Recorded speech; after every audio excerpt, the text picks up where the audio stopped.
Chad, I really love the high impact, bold introduction to your sketchbook. The use of the hands and the gemstone and the colours is really effective.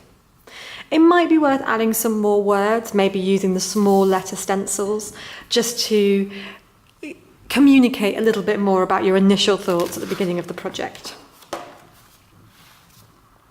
Obviously you've specified in crystals and gemstones.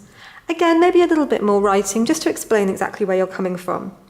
Maybe some of your own primary source photographs. You could take some photographs of jewellery or fossils or stones to add to that to improve your mark.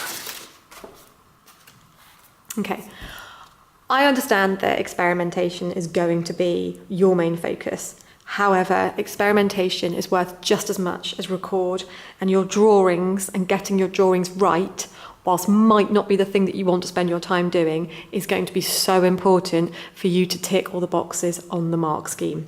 So please, over half term, go back, look particularly at your amethyst photograph and add that careful tone, okay? Look up on YouTube how to add tone and shading if you're struggling at home. I think whilst that might not be what you want to spend your time doing, it's so important to get the marks.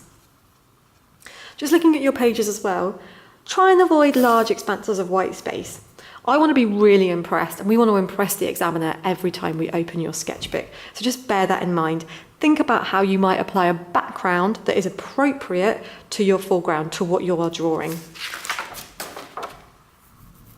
Okay, a really interesting artist research page. I love the background and your use of metallic paint. Your inclusion of your own opinion is also a real highlight. However, I am struggling a little bit to read it because the colour of the text is so similar in colour to the background.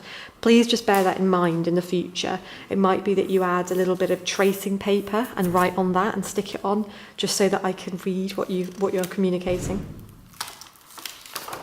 Okay. You know how much I love your Diamante portrait. I think highly creative, really interesting use of other materials.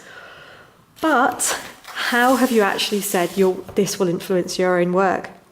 I think you need to spend a bit more time with your artist research, really exploring why those artists have done what they've done and how you'll take their work to influence your own.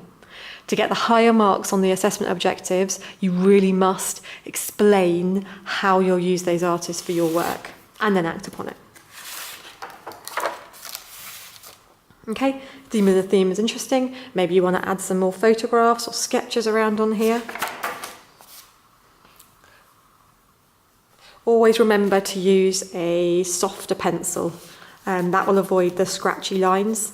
And let's have a look at exaggerating the tone and detail, particularly look at the detail of the teeth. I'd be very surprised if they're quite as orderly and spread out like that.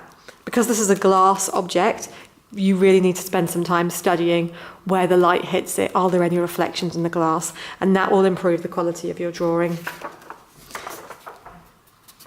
Okay, again, think about what you're going to do with that white space. Okay, it might be that you extend the colours onto the background. It might be that you put another drawing there. Explain a little bit about how these drawings will move your project forward. Okay, I think you've made a really strong start to this skull drawing. You might want to be careful with the shape there, that might go in a little bit more. Now let's add some really careful tone and detail. Make sure that you've got a photograph of the skull so you can work on it at home. Okay, but well done, Chad. I think you've demonstrated your love for experimenting with materials.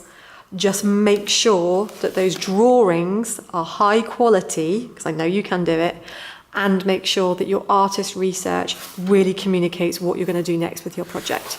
But well done.